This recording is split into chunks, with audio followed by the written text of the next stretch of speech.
కానీ మీరు అప్పులు 17,000 కోట్లు చేశారు 5 నెలల కాలంలో. ఇప్పటికే మళ్ళీ 35,000 కోట్లు కావాలి మీరు రుణమాఫీ చేయాలంటే. మళ్ళీ మీరు అప్పులు తీసుకొచ్చి రాష్ట్రాన్ని అప్పుల కుప్పలుగా మార్చడమే కదా.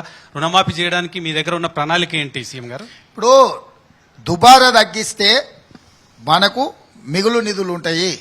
ప్రాధాన్యతలను మార్చుకోవాల్సిన అవసరం ఉంది. మింగడానికి మెతుకులేదు కానీ మీసాలకు సంపెంగ నూనె అనే వ్యవహారాలు మేము చెయ్యము. దుబారా ఖర్చులు తగ్గించుకుంటాము, ప్రాధాన్యతలను మార్చుకుంటాము, అవినీతికి పాల్పడము. 1,000 కోట్ల రూపాయలతో పూర్తయ్యే ప్రాజెక్టులను 10,000 కోట్ల రూపాయలకు అంచనాలు పెంచి 9,000 కోట్లు కొల్లగొట్టే లాంటి ప్రణాళికలు మేము వెయ్యము.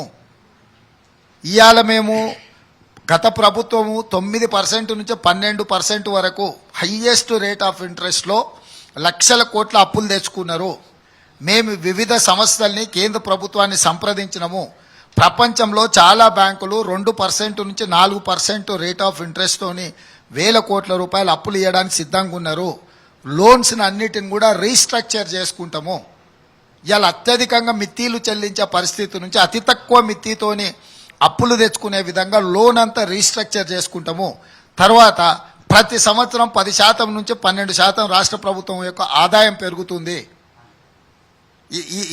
ఈ సాంప్రదాయము గత 50-60 సంవత్సరాలుగా జరుగుతుంది. ఈ సంవత్సరం పెరగబోయే ఆదాయాన్ని ఎక్కడ ఖర్చు పెట్టాలి, ఎట్లా ఖర్చు పెట్టాలి అనేది మా ప్రాధాన్యత.